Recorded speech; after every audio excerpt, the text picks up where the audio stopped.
Good evening. Today is the 15th day of October 2015, and we are launched into Savitri.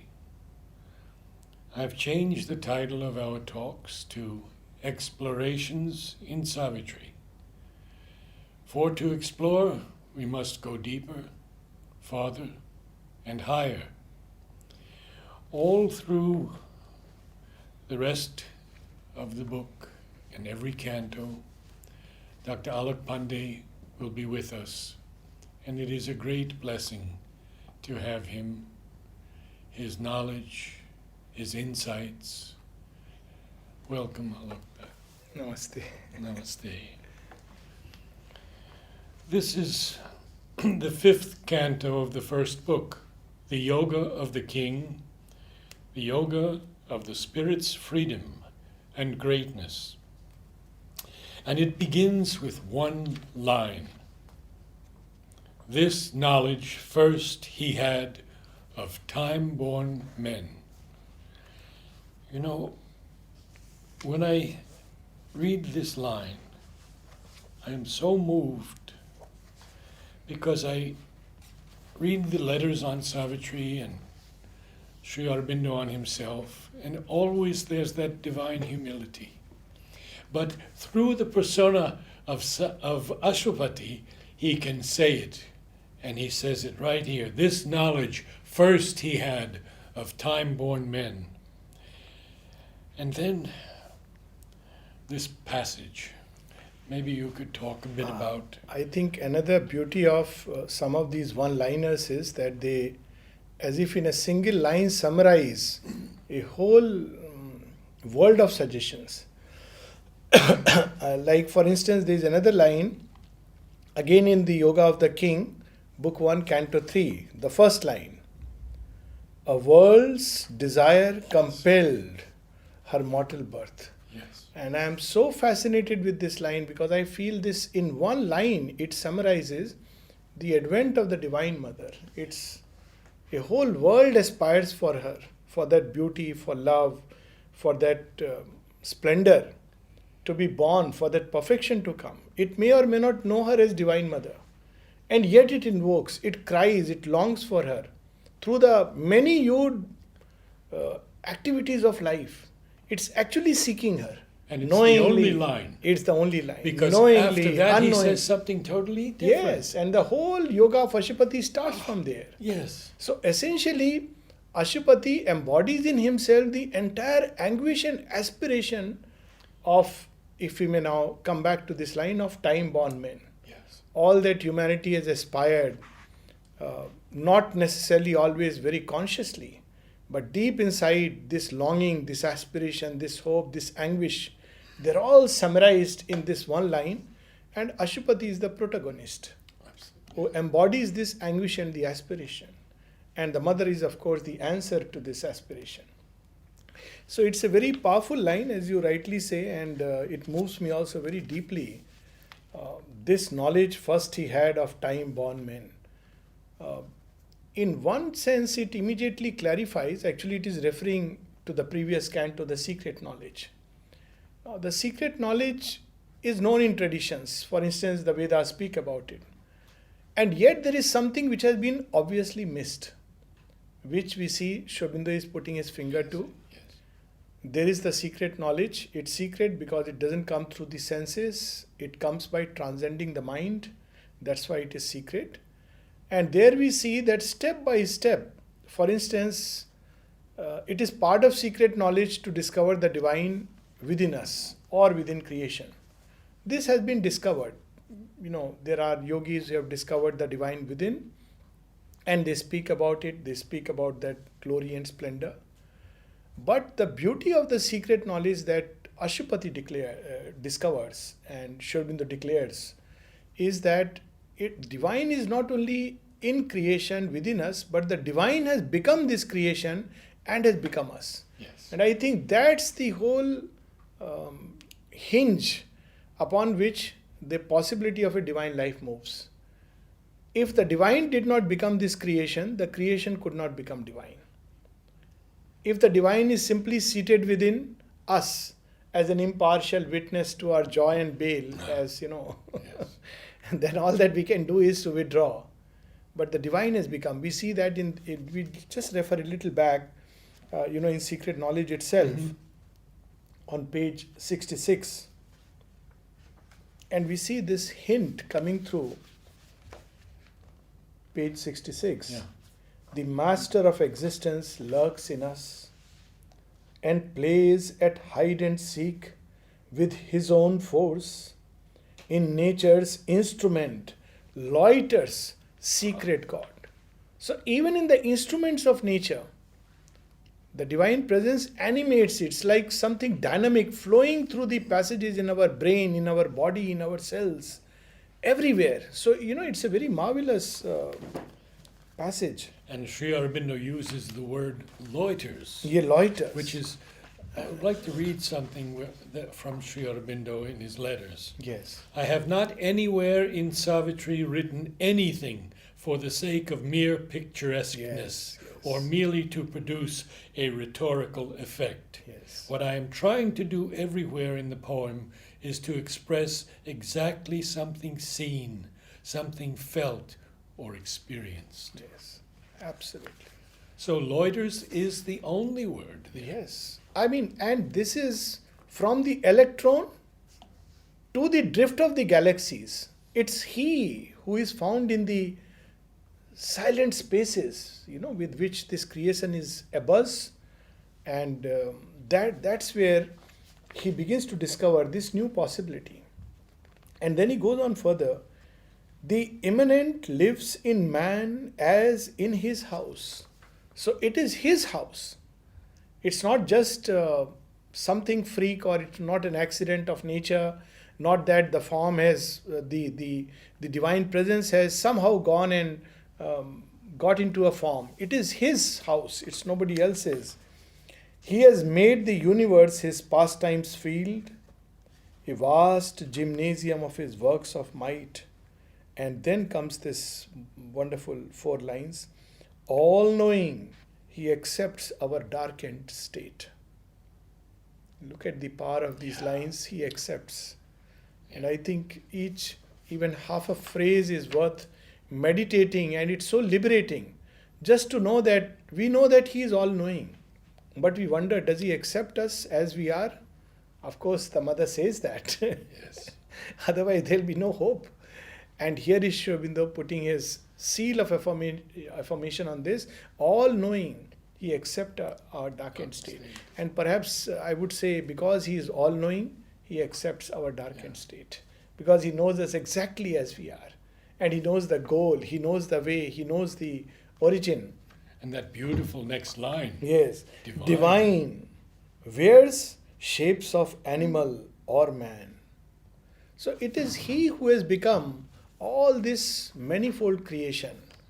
And this is the knowledge. And then he sees the sailor on the flow of time, that humanity is advancing towards that origin, that source of all things.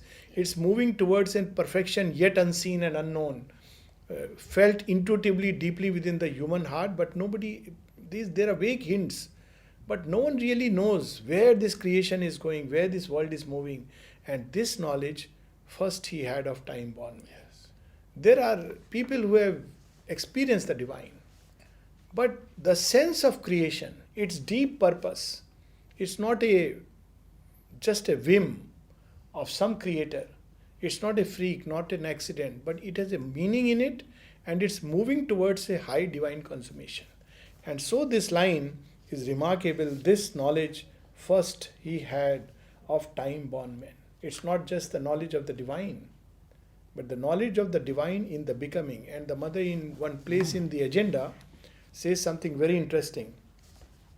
She says, all those who have experienced the divine, they experience the divine in the unmanifest, and they discarded the manifestation as undivine. Exactly. Even beings like Buddha, what a mighty, hero. But what we have to discover is the divine not just in the unmanifest, but also in the manifestation. So it is He who is manifesting Himself, and He will continue to manifest. So this is the wonder of this. And He is the manifestation. He is the manifestation. He is the manifestation. So we have this knowledge first He had of time-born men, admitted through a curtain of bright mind that hangs between our thoughts and absolute sight. So to begin with, this knowledge pours into him through the bright layers of the intuitive mind, still in the mental realms. He has still to pierce through that veil.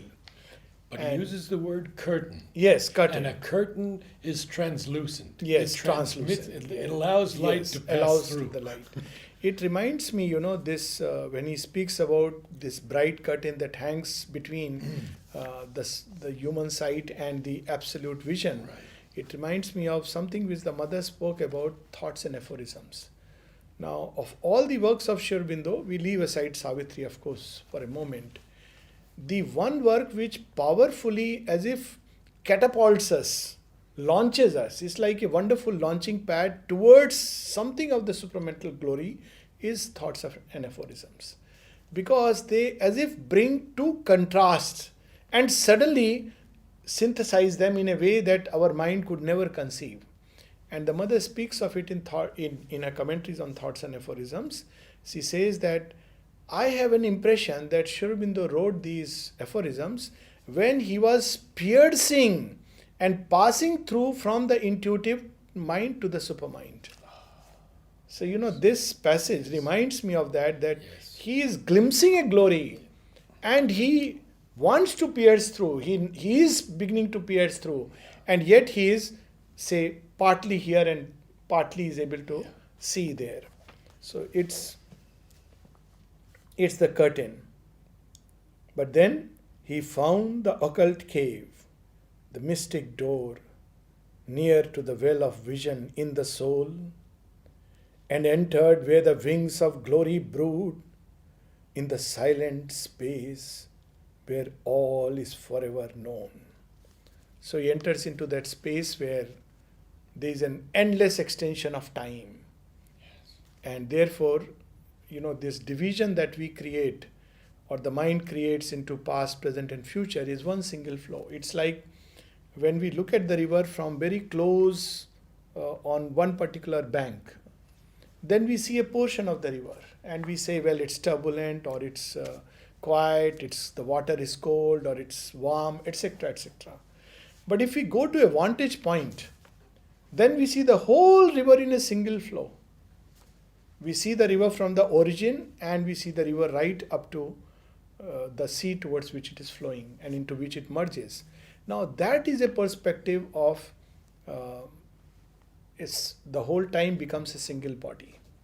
That's how he describes it. So it's a vantage point from which he sees where in the silent space where all is forever known. But we see it from a very narrow and small angle of vision. Yes. And now comes these lines which once again remind us of this phrase time-born men. Yes. Because yes. time-born means subject to time. Time-born means mortality. Time-born means subjection to death. Yes. Because whatever is subject to one single moment or a limited space of time is perforce. There is a contrary force which draws it towards the infinity. And he had to take birth. He had to take as birth. a time-born man. Yes. And now, this particular phrase, it gives a very new meaning in the lines that follow. You see, it's something amazing which nowhere is mentioned in any of the biographies of Sri Aurobindo. Because Sri Aurobindo never openly spoke about it. But as you said, that is their divine humility. And the only means through which they could write about who they are and what they have done is Savitri. And so here we have these lines which shake us to the very core. Mm-hmm. Indifferent to doubt and to believe, avid of the naked reals, single shock. We see the divine through layers and layers and layers. But to experience that splendor, naked reals, shock. We have a vision in the Gita where a great warrior like Arjuna is shaken to the core when he has glimpse of that glory. And the mother, when she speaks about her vision of the Supreme, she says much more, much greater than the vision of the Gita. So even there we have a certain thin curtain. Yes. Yes. And even that is very difficult for him to bear, for the great hero of the Gita, the Mahabharata, Arjuna. And he says, please show me your milder version. I can't bear the sight of this. Yeah. And the mother says that her contact with the Supreme, it's much more, much greater, Yeah. much more splendid than the vision of the Gita. Huda told me once, she said, I asked Mother, are you really the divine? Mother said, come tomorrow. Okay. She came, she said, Narad, from here up. She couldn't even speak. Mother showed her who she was. So that's the naked real shock. But what follows is still more Yes. interesting. He showed the cord of mind that ties the earth heart and cast away the yoke of matter's law. The body's rules bound not the spirit's powers. When life had stopped its beats, death broke not in. He dared to live when breath and thought were still. Now you see, we have in Mother's biography mention of, she says that 3 times she had experienced death. And much later in the agenda, she speaks about dying without dying. She speaks about transmutation of death, where it's no more an opposite of life, but something other than life and death. And she uses the word over life. Now, Sri Aurobindo had experienced these things. Yes. He doesn't speak about it in his biography. No. And no wonder he said, my life is not on the surface. Tremendous. Someone who has experienced, as you read in that letter, that even when heartbeat has stopped, breath has stopped, death broke not in. Yeah. And in evening talks, he very passingly mentions, when he speaks about breathing, etc., he mentions that, well, you people believe that the instrument is the real thing. Instrument is only a device of nature. And he speaks of in context of first with water, then he speaks about breathing. And he speaks about breathing, that the breathing apparatus is only an instrument. But the real thing is prana, and it's possible to live even when the breath and heartbeat has stopped. But he gives the example of some other guru. And he himself gives the example of Agam Paramanand or something like that. He says that he could continue to live and even speak when the heartbeat has stopped. So, these possibilities which Sri Aurobindo himself experienced, and much, much more. And other yogis have stopped And- their hearts also yeah. and stopped breathing. But he very passingly speaks about it, that thus alone could he enter in that magic space. Because with a mortal body, as a time-born man, you are not allowed to enter that realm. You have to discard this casing, or you have to cut the cord. You can't go otherwise. That's the law. But the matter's law is no more binding to him. He dared to live when breath and thought were still. Thus could he step into that magic place. And now you mentioned about a few more yogis. So here comes this line, which few can even glimpse with hurried glance, lifted for a moment from mind's labored works and the poverty of nature's earthly sight. So there are few who have glimpsed it hurriedly. Sri Aurobindo speaks about that in one of his writings on Parabrahman. And he says that most of us enter into the portico and from there have a peep into God's wonderful mansion. And that's enough, because he says, if you enter, you can't come out. And Sri Ramakrishna spoke of something very similar. He says, when you walk on that edge, if ever you dare to lean a little more on the other side, you simply fall down and never come back. But here is Sri Aurobindo, who not only glances, but enters this magic place. Steps into it. Yeah, steps into it. And then, of course, comes that, because he has mentioned that this knowledge, he was the first to have among time-born men. But there are others who are privy to this knowledge, the gods with a capital G. Yes. So he says, all that the gods have learned is their self-known. Gods have learned it through a long process of their own self-discovery. The gods also launched themselves on a self-discovery, as is there in some of the Indian legends, that Brahma, the creator, and Vishnu, the preserver, they want to know their own origin. And they go upward and downward to discover their own origin. So they also discover. It's not evolution, but a discovery. So they learn. Look at the word. Gods have learned. How do they learn? When they come into being, they learn. But Ashupati has reached that space where it's already known. All is known. Self-known. There in a hidden chamber, closed and mute, are kept the record graphs of the cosmic scribe, and there the tables of the sacred law. Even in a great work like the Ishopanishad, the seer Yajnavalkya aspires to know the law of truth. What is it? What is it? It's not a human law, it's not a moral law, it's not an ethical law. It's none of these man-made laws. It's something which the mother says the only word you can use rightly to describe this law of truth is dharma. She uses this in agenda. So because there is no other word. It's a constant unfolding of a deep truth, of a deep mystery which is behind creation. And all that we can do is to align with it, and therefore we can live it. But he has entered there and he knows the sacred law. There is the book of being's index page, the text and glossary of the Vedic truth. Someone few days back was asking a question that, Sri Aurobindo says that Saina's interpretation and Shankaracharya's interpretation and Max Muller's interpretation and Swami Dayanand's interpretation are all, they touch upon few things, but they are not the real thing. And, Sri Aurobindo has, very interestingly, he says, I was fortunate not to have any of the interpretations of the Veda before me when I experienced the Vedic truths. Yeah. So he had experienced the Vedas or the truths in the Vedas, and then he came across the Veda and he found, at least there is a book which to some extent describes my experiences. And it's not the other way around. Yes. So where had he discovered it? Here comes the text and glossary of the Vedic truth are there.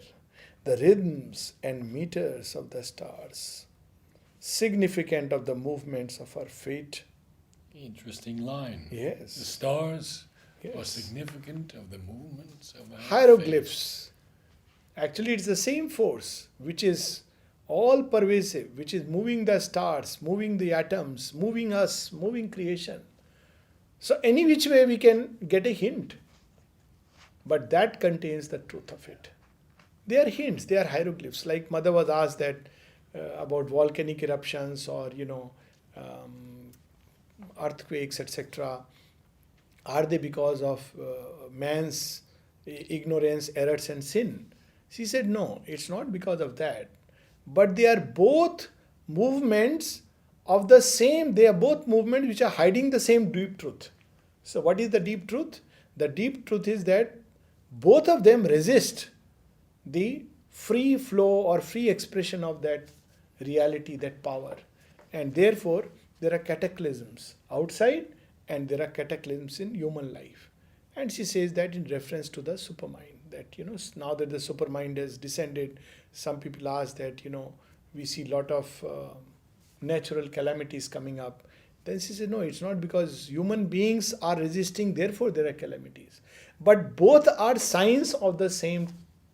Nature is resisting and human nature is also resisting. Material nature is resisting and human nature is resisting. At one point she says nature has begun to collaborate, but that's a different story. Right. 1958. The symbol powers of number and of form. This whole thing which Tantra explores, the secret of numbers, of forms, which is called as yantra. Different forms express different realities. And when Satprem speaks about his guru who has given him to place the mantra in a certain way and to do it so many times. And he says, Mother, it's very boring, it's very taxing to me. She says, oh, she laughs, and then he says, oh, what has he told you? Then, he reveals step by step. And then she says, yes, 12 is Mahalakshmi's number. And then he says, you know what? It doesn't matter. These tantrics become too much bound to these numbers. So they knew the secret of these numbers and forms, but also what lies beyond it. And the secret code of the history of the world. How beautiful this is. You need to know that to understand what this march of civilizations is about. Otherwise, they are just events, wars and ambitions and progeny and lust and position. When we look at it from surface, then it looks dismal. But when you have the secret code, then you see that through all this, God is expressing himself. There is that beautiful aphorism that men die so that God may live and man be born. So that man may live and God be born.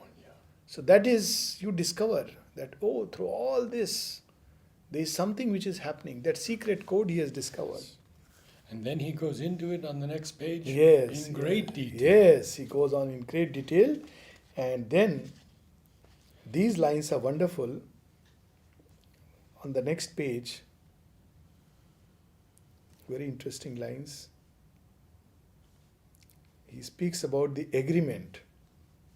He discovers. The dark agreement by which all you is see, ruled. very often we will see, these lines also remind me, Sri Aurobindo, in some letters, on the margin, he would just write a word or two. And that word or two changes the whole sense. It's like an answer to the letter. And look, these lines here. In the glow of the spirit's room of memories, he could recover the luminous marginal notes, dotting with light the crabbed ambiguous scrawl. And crabbed, Yeah. like that. But the luminous marginal notes which reveal the truth, Yes. that one word. And I have enjoyed some of, Sri Aurobindo's, I have seen some of his marginal notes on some letters. And it changes the whole sense. It's like an awakening. It may look very, even mothers, when somebody has asked a big question and on the margin, she just writes half a line. And it opens your eyes. Otherwise, the whole passage that the person has written appears, strange, and why has he written? What sense does it make? So the luminous marginal notes rescue the preamble and the saving clause of the dark agreement by which all is ruled. So before this creation, when the light becomes this night, if I may say so, there is a preamble to it. The preamble is that this will again be transmuted back into that. So this is the preamble. This is the precondition, which we don't know. So we have lost it. And there is a saving clause.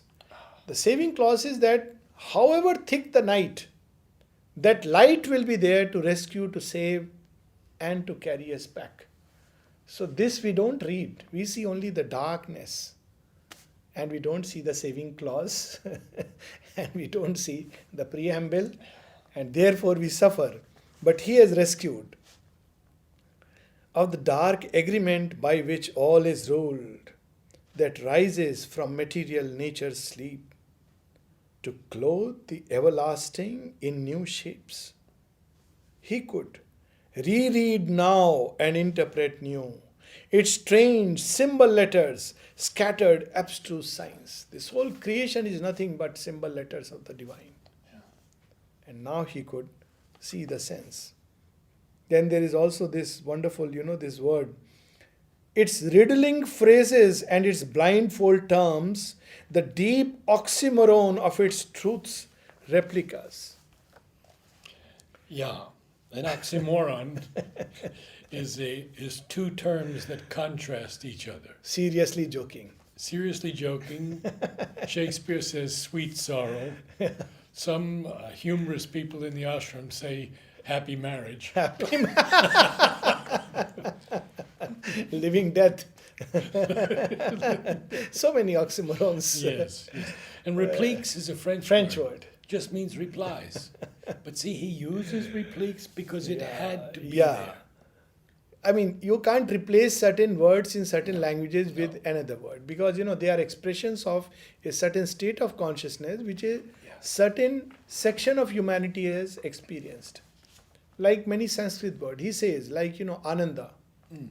Actually, it is non-translatable, but we use the word delight and bliss because there is no other way. But it's something not translatable. See, Sri Aurobindo speaks of that. So similarly, replique. And recognize as a just necessity its hard conditions for the mighty work. Nature's impossible Herculean toil, only her warlock wisecraft could enforce. Its law of the opposition of the gods, its list of inseparable contraries. Not only the titans oppose us, the gods also oppose us. So Sri Aurobindo and the mother gave us freedom not only from the titans, but also from the gods. And this is what she meant when she spoke about that the age of religions is over. Now this phrase is being used in many ways. Yeah. But when she was asked, she gave a very simple, direct answer with no ambiguity. She said it means that previously it was the age of the overmind gods. So now we don't have to go through all this zigzag of the gods where we worship one god, he like a relay race, pass on the baton to another and to another. That's not necessary. That's what it means. Very simple and direct, that the age of the religions is over. She even made some of these gods conscious of their limitations and surrender, like Durga. Today we are going through the Durga, the 9 Durgas festival, and the mother asked her, do you like when people worship you? And she says, mother, no, but what can I do? Because she's a great goddess, she wouldn't like. She said, mother, but what can I do? She said, why? Why not? You surrender to the Supreme. Then she says, these gods, they don't know what surrender is. Because each of them feels absolute in his glory. So powerful, so powerful. Humanity can get crushed under its weight. We have images of Shiva where his toe presses upon Himalaya and mighty Asura like Ravana gets crushed. And then he has the famous Shiv Stotra, which he sings to make him release. Now that is their power. They don't know that there is something still greater, the source of all things, and the opposition of the gods. And they don't allow you to go beyond. The Upanishads speak about men as the cattle of the gods. They will help you, they will drive you, they will give you protection, but they want worship in return. But here we have the Divine Mother who wants nothing but receptivity. Yes. She is the giver. Who else can? She wants nothing from us. But be open and receive at least what I am giving. And they asked her that. Yes. What they do asked you her. expect from us? Nothing. She said nothing. And what could we expect from you? Everything. Everything. So this is how, it goes. And then again, few lines below, what he discovers the mystery of God's covenant with the night. It's a very powerful, deep, pregnant with meaning. Yes. God's covenant with night. God chooses to be unholy, if I may say in a semi-humorous way. Mother speaks of it in the agenda. You must take your own burden of the anti-divine. It's something very powerful. He goes into the night, smears himself with the night, and says, here I come, let's have a game. Let's see whether your darkness is stronger or whether this light can transmute you. Sri Aurobindo spoke of that. Some of the greatest disciples are great asuras. Absolutely, yes. God's covenant with the night. And she even says, what will I do with innocent angels? So this is the other side. And why would the divine take this plunge into the night? And he discovers it. And what he discovers, Once more was heard in the still cosmic mind the Eternal's promise to his laboring force, inducing the world passion to begin, the cry of birth into mortality, and the opening verse of the tragedy of time. For me, that line is as great as anything Shakespeare ever wrote. Absolutely. Opening verse of the tragedy. Opening verse of the tragedy of time. What a wonderful reminder that we have forgotten the promise, but the Eternal stands by his promise, and in a certain state of consciousness we can recover that promise of the Eternal. In Indian myth there is this, the promise of the Lord, and I suppose this is the deepest meaning of the phrase, and God said, let there be light, and there was light. And there was light. It is, not as some people very, crudely try to say, oh, so creation came like this. It's not about creationism. It's the original promise of the Lord that there comes the last act is enclosed in the first scene. I mean, I often visualize this phrase of the Bible as, some of these epics, and even this is like, Savitri is like that in the beginning is prepared the close. So you are shown the last shot in the beginning, and then the drama begins. That's what even in Savitri we see. The darkness slips and fades like a falling robe from the reclining body of a god. Almost that day, the epiphany was disclosed. Yes. So when it is said, and God said, let there be light, and there was light, it's not only about the moment of creation, it's also about the moment of the close. Yes. And God keeps that promise. We forget it. And that's how it will be, an earth grow unexpectedly divine, when darkness is deep, strangling the earth's breast. So you see Eternal's promise to his, and that's why he comes time to time in various personas and forms to bring the light. He doesn't forget the promise. The cry of birth into mortality, and the opening verse of the tragedy of time. So all this Ashwapati discovers. And then on the next page, again you see this marvelous line. And saw the signature and fiery seal of wisdom on the dim power's hooded work, who builds in ignorance the steps of light. So these three lines remind me at a very practical level of two anecdotes we may say. One is when someone, a disciple, I think from Gujarat, wrote to Sri Aurobindo this thing from the Brihadaranyaka Upanishad, this mantra, Asado ma sadgamya, tamso ma jyotirgamya, mrityor ma amritam gamya. Now, like any disciple, we are all full of ignorances and full of our weaknesses, imperfection. But something within us, even in this dim, hooded ignorance, something cries out. And below it, we have the signature and the fiery seal. You know how Sri Aurobindo replied to this? Sri Aurobindo wrote below, Tathastu, Sri Aurobindo. So be it, Sri Aurobindo. Once this card was distributed also in the ashram way back, I don't know, late 80s or maybe early 90s. It was written to a Gujarati disciple who just wrote these three lines.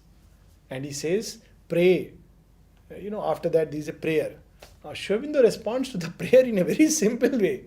He simply writes Tathastu.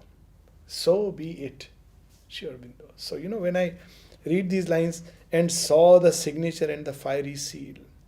Several times the mother to people who would ask, Mother, will you lead me to that truth? Will I share this glory? And various ways. And the mother would say, yes. That yes is so powerful. Sometimes their one word is so powerful if we really go into it. This is not just a yes, a casual yes, that yes, okay, it's a promise, it's a hope. No, it's a certainty. The mother speaks of that when she asked Sri Aurobindo that, do you think the world is ready? Will we succeed this time? Will the supermind descend? And she says, Sri Aurobindo looked and said, yes. And at that very moment, she saw a massive descent of the supramental truth into the world. This is the signature and the fiery seal. God's yes.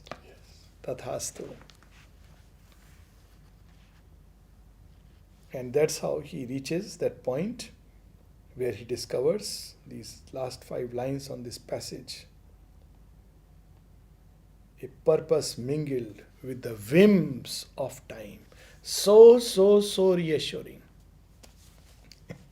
Yes, yes. Everything in life, even the most random events, seemingly random events, our casual footsteps, as it is said in Savitri. Yes. Time's unforeseen events, God's random plan. Unforeseen events, smallest, our least stumblings are foreseen above. Yes. So everything that happens in life, with that there is something which is mixed, which alters its nature. Canto 4, he works through the vicissitudes of our lives. He works through the hard breath of battle and toil. He works through our sins, our sorrows, and our tears. Whatever the appearance we must bear, when nothing we can see but drift and bail. A mighty guidance leads us still through all. You see, this thing that there is a purpose and a guidance mingling with the flow of time, again like loiters. Mm-hmm. It's not something which stands there, coexisting. All the time, with every event, there is the pressure of this evolutionary force. It's the original purpose, and it pushes everything in that direction, turns everything in that direction, makes even of our fall a means for greater rise. So he discovers that. A purpose mingled with the whims of time. Look at the choice of words, or the whims of time. So it seems to us, oh, this happened to so and so. Ah, fancy. Look at accident. Chance. But no, there is a purpose. I'm reminded of an event when somebody was wrongly implicated in an event, which the person said, wrongly means the person said, no, I'm not involved in it at all. But the mother told him, you leave the ashram and go. So he was very disturbed. And he goes to Nalnida and said, mother has said this, but no, it is not true. I have another version of the story. And Nalnida told him, if mother has said this, obey it, because she knows what she is doing and it will help you.